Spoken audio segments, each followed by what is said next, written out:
So what is one thing we got to see from Zach Collins heading into the new season?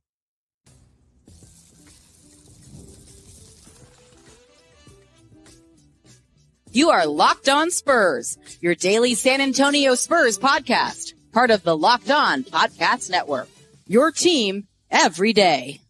Welcome back, everybody, right here to Locked On Spurs. I'm your host, Jeff Garcia, Spurs writer for Ken's 5 San Antonio. As always, we thank you for making Locked On Spurs your first listen each and every single day. Free and available wherever you get podcasts, like the Ken's 5 Plus app. Go download that right now. Check out the YouTube page, iTunes, Spotify. You know where to find us. Go subscribe.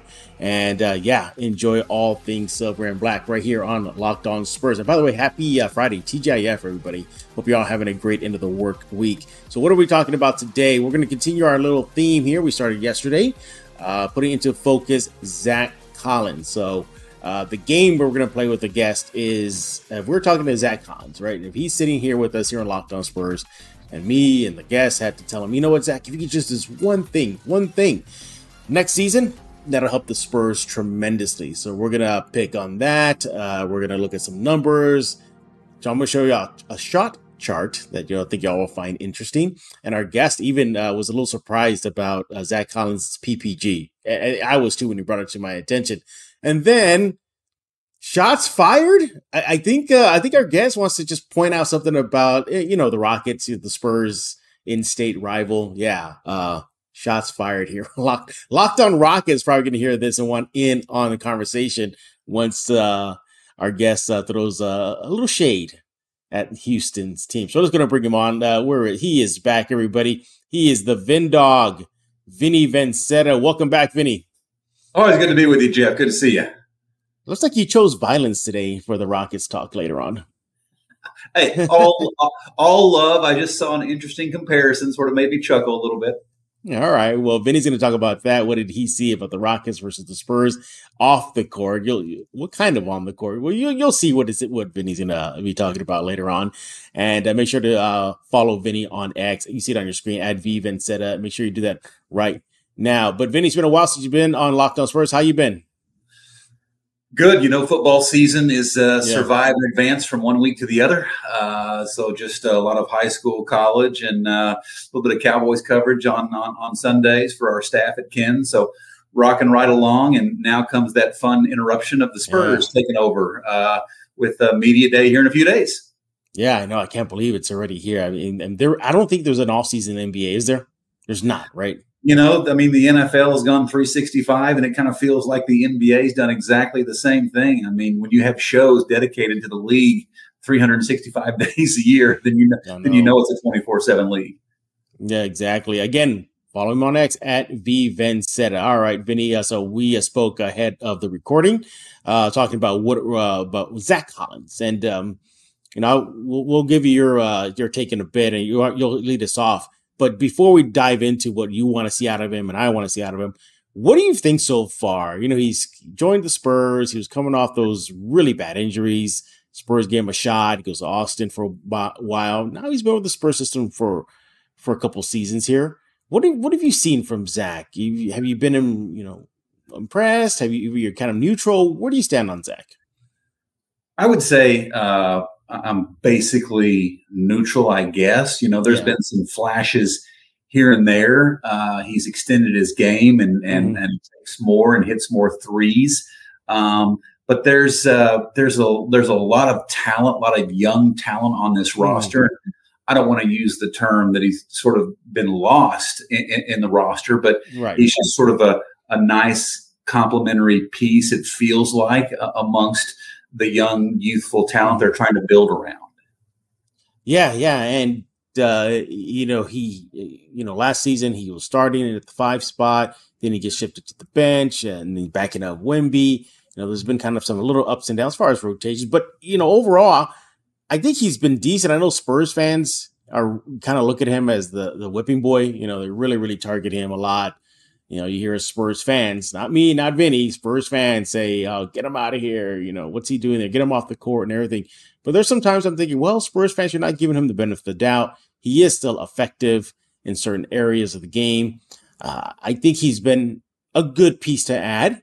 He's not going to be the same player he was pre-injuries. And remember, he was a top 10 pick, Vinny. He was number 10 when he came out in the NBA draft. So there's some value there. But the Spurs obviously need bigs. You need guys backing up Wemby, and you can't get anything better than Zach Collins. You're not going to – Joker's not going to back up Wemby. You're not going to find bigger – Hartenstein was the only one I thought maybe the Spurs could chase in the offseason, but they did not go with him. But let's go to dive into it. If you were talking to Zach Collins right now, you told him, hey, Zach, do this next season, what would it be? What would you like to see out of him?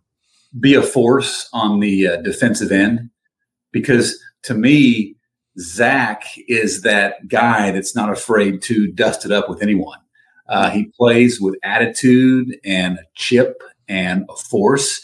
And there seems to be plenty of scoring that's growing and on the way down the road and here presently. So feel good about the offensive end, and he can do a few things on the offensive end. But what I want to see is really be a lockdown defender, a rim protector. And what I love about Zach is sometimes I feel like, and not that you need this game in and game out, but if a message ever needs to be sent or if you need a little bully ball, that's what I love about Zach. I mean, he will fight. He is. Oh, he will. His competitive juices flow. And I think that comes from the fact that he's talked so much about how devastating the injury trial was in his young career. He just wants to relish every single opportunity he gets to get out there and compete to the best of his ability. So do they need him to be a double-double guy? No. Do they need 20 out of him? No. I think what they need from him is, again, to be a brute force down there on the defensive end and then just find his spots offensively. You brought up about being, that enforcer type on the court. Not just Zach. If you really think about it, the Spurs got some guys with some dog in them. Yep. Zach, Chris Paul. Chris Paul ain't backing down from anybody. Even Big Mamu. He's a big physical force in the paint too. So the Spurs definitely got that. But you're right. That's what Zach does the best. He is, that guy that's going to get into another player's. And then we're going to about Sohan too. Sohan won't back down. So the Spurs definitely got that. But as far as Zach is concerned, are there areas of his game? Look, everybody could use, even Wemby can use some improvement. I mean, this is still not a young team. They're not a very young team anymore. They're just a young team. So I do, though, expect Zach to do a lot more this upcoming season. I would like for him to get out of, just expand his game. But, before I go into my take, you talked about, the offensive end for him. I want to show you a graphic here. This is by Cleaning the Glass here. This is Zach's shot chart from last season. And you can see areas where he can help the Spurs on the offensive end. So let me show you this. There you go. That's it. He's either in the paint or just a little beyond the arc there at the top. What stands out for me, Vinny, is there's no mid-range game. There's no corner three. There's no end three. Nothing. It's just either he's in the paint, near the rim, I should say, or at the top of the key above the three line. That's it. Vinny, what do you think when you look at the shot chart? It's interesting. He's talked so much about taking his game beyond the arc and shooting threes, but you're right. They're all right there near the top of the key in that three range. So it'd be interesting to see if maybe he can move to some lower parts of the 3-point line and start knocking some down. I've thought a little bit about his mid-range game, and it seems to me that almost every time he takes a little mid-range jumper that he knocks it down.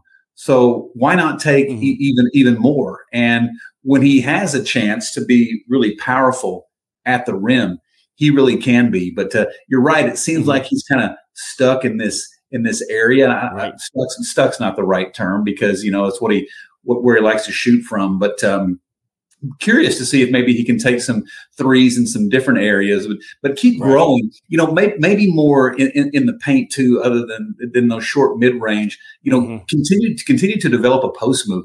Which is so critical in today's NBA to have some moves to get your defenders out of position. Hey, I want to talk to you about FanDuel. You want to go to FanDuel.com right now Hey, NFL fans, you can start the season with a big return on FanDuel, America's #1 sportsbook. So much when you get a hunch in the middle of a game, you can check out the latest stats, view live play-by-play, so much more on the same page where you place your bets. You just got to go to FanDuel.com right now. Speaking of FanDuel.com, look, the NBA season is also around the corner. Spurs fans, time to have some fun with your silver and black on the court. The app is very easy to get, very easy to use, user-friendly, very intuitive. Make your picks, 1, 2, 3. Bet on parlays, bet on win spreads, totals. I mean, seriously, you can have so much fun with sports this sports season with FanDuel. Again, America's #1 sports book. You'll get started with $200 in bonus bets guaranteed. Another reason why you got to go to FanDuel when you place your first $5 bet. That's FanDuel.com. Go to FanDuel.com right now, America's #1 sports book. Hey, this is Tom Rod. And I'm RC from the Cybertron Spurs. And you're listening to Locked On Spurs with Jeff Garcia. Yeah. That when we just look at the shot chart a little while ago, look, if the Spurs want to bring back 4 down, these are run for Timmy, might as well. I mean, if you can throw it to Wemby and if you can use a twin tower approach, then, put Collins at the top of that key right above the 3 line and let him go, let him pass back and forth till some space is made. But he's limited offensively in what we just saw. It's either all in the paint or above the 3 line at the top of the key. That's it. The shot chart didn't reveal any type of mid-range game, not even a corner 3. So expanding his shot outside of those 2 spots would be good. I'm going to join you now, and I'm going to stick on the offensive end. What I like to see him is clean up is the turnovers. Looking at some of the numbers here. Last season, Vinny, did you know every time he had possession of the ball, he turned the ball over 16.7% of the time. Did not know that. 16% of the time. Yes, that was his turnover percentage. So basically, the turnover percentage, for those who don't know, it measures how often a player turns the ball over when using a possession. So basically, every time that ball was in Collins' hand, 16% of the time, or close to 17%, it was going to be into turnover. That put him way below, like at the bottom, or I should say, not in a good spot among other centers. He was one of the worst turnover centers in the league. He's got to clean that up, Vinny. Your thoughts? No doubt. No doubt. That's when it comes to offensive efficiency, that's not the Spurs. That's not the Spurs way. And maybe that's him finding some better spots on the court, or maybe the Spurs identifying where he needs to be with floor spacing. I know Sean Elliott talks so much about being properly spaced when the Spurs are running offense, but I would assume a number like 16, almost 17% has been pointed out to him by the coaching staff many, many times. And that's an unfortunate great stat pull by you, but I would imagine that will be definitely addressed and something that he's addressing in the offseason, because that's way too high, especially for a guy that has the kind of talent that he does. So I would guess by default that he's going to be better in that area this year. I hope so too. And I think Chris Paul's going to help in that. He's going to put him in the right spots. If they are on the court together, and if he does turn the ball over, you can expect Barnes or Paul or just somebody tell him like, hey, you know what? Watch it. Perhaps that another value piece that Chris Paul and the veteran of Harrison Barnes and even his teammates could say, hey, keep those turnovers low, buddy. But I'm not going to totally bash on Collins. If I was allowed to give one other kind of thumbs up, Collins, you're doing this really, really good, is the opposite of turnovers, which is assists. Now, he's one of the better assist centers in the NBA. So we're looking at his assist percentage. And for those who don't know, that's the kind of a measurement, a percentage of how many of his teammates made shots whenever Zach Collins passed them the ball. He ranked 91st percentile among NBA centers, close to 20% of the time. Every time he assisted a player, the shots went in. So he can find the guy. He's good at that. He'll facilitate. And I think he needs to keep that up, Vinny. I don't think there's any doubt that Zach has a very high basketball IQ. I mean, he is super talented, and he'll be 27 years old, I think, in mid-November this year. Right. And I think he probably understands that he's no longer the youngest kid anymore, and this is kind of his prime, his window right now to show his stuff. I love talking with Zach when we get him in interview sessions because he loves to talk. He loves to talk ball. He loves to talk about his passion and his competitiveness. And so he's a guy that relishes any opportunity he gets. And, the turnover numbers, for example, this thing has not for a handful of years trended in the best direction, but we're there now and they are on their way up. They're on their way back. And so that's going to benefit Zach to now be in a system where there's so much young talent. Everybody's believing, everybody's buying in, and you have those, if you will, kind of senior leaders that you just mentioned in CP3 and Harrison Barnes. Those guys will make Zach's game better. I completely agree with that. Yeah, and you look at his usage rate among the Spurs; it's 22%. So I think he's kind of more the cleanup guy, set the picks, pick and roll, clean the glass, stuff like that. So it doesn't rank that high on the roster. When you got Wemby, obviously had the tons of usage rates towards him. But overall, I know he gets the short end of the stick among Spurs fans. They gripe about the turnovers. We brought that up. Make a shot. Zach Collins, come on, you're blowing shots. But if you're going to take that approach, Vinny, it looks like almost the entire roster can help and get help, I should say, with shooting, because from Trey Jones to Sohan, yes, even Wemby, Collins, this team doesn't really have that many knockdown shooters, do they? No, and that's not like just somebody throwing something out there. Those are facts.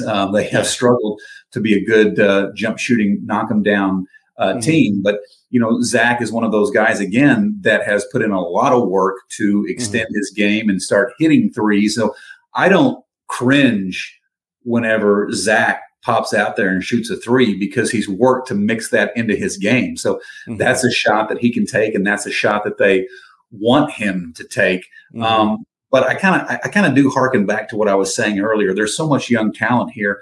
I think that they love the fact that he's a guy that's willing to do all that dirty work, like you just mentioned, get on the glass, push people around, play some tough, hard-nosed defense. So to me, he's a guy that, as much as he would like to score, I get the feeling that Zach will do whatever is asked of him, and he appreciates doing those little dirty work type things that aren't always appreciated by the fan base and maybe don't always show up on the stat sheet, but in the end, definitely helps push this thing forward.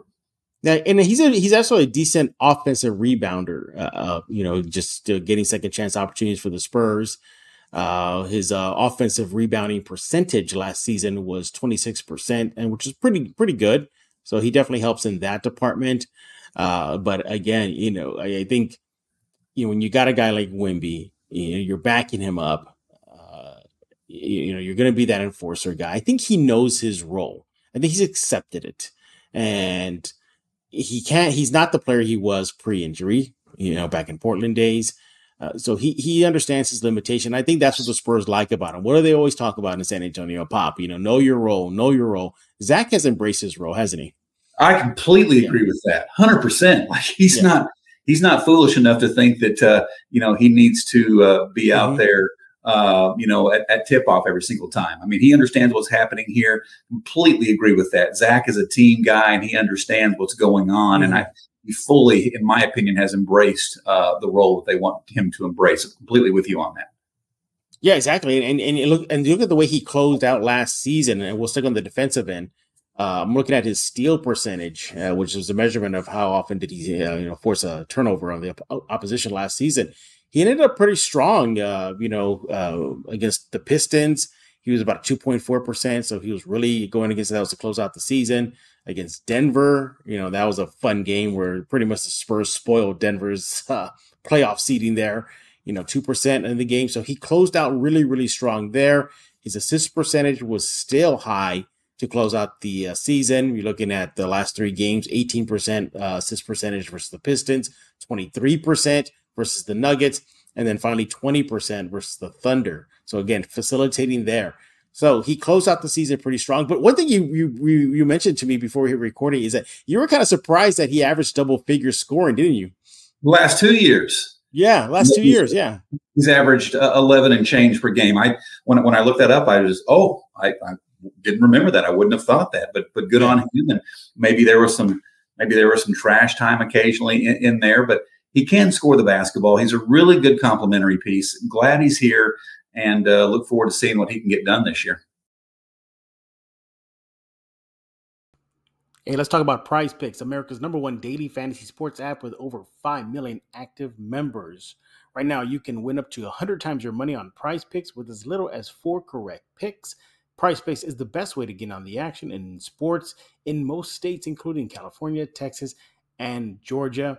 And Prize Picks puts their members first, so all withdrawals are fast, safe, and secure. When your picks hit, you can get your money in as quick as 15 minutes. Prize Picks invented the flex pay, which means you'll still cash out.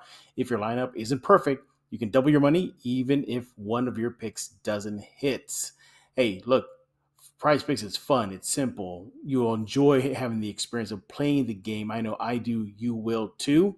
And yeah, download that Prize Picks app right now. Go use code LOCKEDONNBA and get yourself $50 instantly when you play $5. That's code LOCKEDONNBA on Prize Picks to get $50 instantly when you play $5. You don't even need to win to receive the $50 bonus. It's guaranteed. Prize Picks, run your game.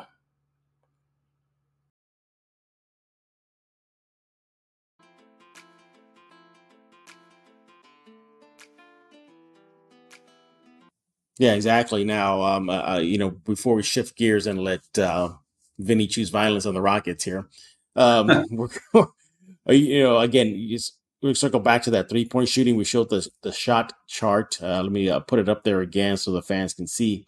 And for those of y'all who might have missed it, there you go. You see it beyond the arc there. It's pretty much just facing the basket directly on. There's no corner 3 shots. I mean, or there is, if you can see it on your screen. It's all grayed out. That's how bad it is. But I'm going to look at some of the numbers here. Yeah, when it comes to corner 3s, he took 19 last season, Vinny. He made 7. That's good for 37%. Now, overall 3-point shooting, he took 180 and he made 58, good for 32%. So, if they're going to look at an area of fixing for him on the offensive end, that's the modern NBA. Bigs got to knock down 3s. That's just the way it is. Wemby does it. Joker does it. If we get another big out there in the league, they likely can do it. Zach wants to expand his game on the offensive end. I think that's where it could help and start next season. He is Vinny Vencetta. Make sure to follow him on X at VVencetta. He's my colleague at Ken's 5 San Antonio, and he loves choosing violence. He does. Not literally. He does not go in the street and beat people up. We're talking about just looking at the team across the state up, kind of near the Gulf there, named Houston Rockets. But before we do that, I just want to mention to y'all, make sure to follow Vinny on X to give us your take. What do you think about what Vinny's had to say about Zach Collins, areas of improvement or improvements? Are you sold on Collins? Are you not? Are you one of those fans that just bag on him every single time? You can let me know what you think on X as well at Jeff G Spurs Zone. So here we go, Vinny. Your chance to light the fires. Do you really want to go down this route, Vinny? Do you really want to? I just saw the Spurs writers. One of the Spurs writers on X. They posted a half screen 2 pictures, and one of them showed the Victory Capital Performance Center for the Spurs, and then the new Rockets $70 million facility, and said Spurs $500 million, Rockets $70 million, not even close. And I was like, really, $70 million? That's all they put into their new state-of-the-art Rockets practice facility, and we have this $500 million operation for the San Antonio Spurs. Wow! But you know what? Houston is, without a doubt, they're Astros and Texans well before the Rockets. Sorry to say that. The Rockets are in 3rd place as far as fan interest in Houston. Fans, I've noticed every time I watch a Spurs-Rockets game, fans are always fashionably late to the Toyota Center or whatever the name of their arena is. But, I think it was Charles Barkley who years ago was making a crack on TNT. And he said they are a cheap dollar sign organization, because he was talking about money that they still owe him. I just found it amusing that, wow, they have a new $70 million facility, and the Spurs again have a $500 million amazing operation that is like, I think right now, it is the best in any professional sport anywhere in America. Yeah, there was a interview years and years ago. Forgive me for not recalling the outlet, but one of the Spurs execs that was, kind of one of the brains behind the Victory Capital way before it even broke ground. Yeah, they did an interview talking about what the plan was, like why, and they pretty much said flat out that to stay competitive when it comes to free agency, you have to make these buildings to attract players to come to your team. And that was one of the aims for the new Victory Capital.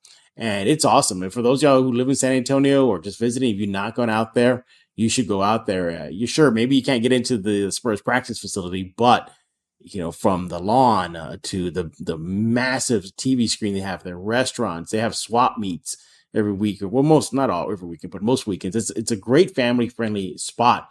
And if you're in San Antonio, it's a bit of a drive, so just heads up on that. But once you get there, it is well worth it. I mean, Vinny, you and I have been there plenty of times. Oh, no. I mean, it's like like this new Rockets facility. It's just a practice facility for the team. The Victory Performance, the team can be out of town, the team can be off, and you can still get over there and enjoy some food and drink and the outdoor ambiance. So, yeah, it's for all the people, is the old Victory Capital Performance Center. Yeah. Absolutely. For those Rockets fans that want to take shots back at Vinny, make sure to follow him on X at VVincetta. He welcomes the Rockets smoke. He wants it. Hey, I have nothing personal against the Houston Rockets. I just saw that Spurs writer post those pictures, and I was like, wow, that's actually a big difference between their practice facility and what the Silver and Black have here in San Antonio. Yeah, exactly. By the way, we're talking about courts, and before I let you go, just want to get your quick thoughts on this. Now, as many of y'all already know, Vinny, I'm sure you're well aware of, there was a supposed leak of the Spurs City Edition jerseys, the new ones. Let me put it on your screen here. So basically, if you had last year's, just recycle it. If this is true, this is going to be the look of it. You see it's some little different look on the font. There's a little bit more color on the collar, I guess the armband area. But that's it, Vinny. Vinny, thumbs up or thumbs down? I mean, it's the Spurs, so thumbs up. I've seen mixed feelings from fans about this. Yeah. Some liking, some not liking at all. So it's back and forth. Yeah, I'm of the opinion that I hope it's a fake out. I hope it's a fake out. I'm hoping that maybe it is one of the new jerseys. One of the millions of every team that area has. It's this jersey and it's this jersey and this jersey. The only reason why I have a little bit of hope that maybe a new City Edition jersey is coming, because NBA 2K25 video game leaked the NBA Cup court for San Antonio Spurs. This is what it looks like now. Vinny, that is a home run. That's a home run. Yeah, that's awesome. That is a home run. And normally the City Edition jerseys match the NBA Cup court. Remember last year, it was like the Hemisphere 68 colors, the 60s vibe going on. It didn't match the court. This don't match the court at all. So maybe it is a fake out, like you said. At all. Or maybe, like you said, maybe it is going to be a jersey. Maybe just not that jersey for the city. I don't know. It's based on nothing. It's just my gut feeling. And also, too, because NBA 2K25 hasn't leaked the City Edition jersey on their end.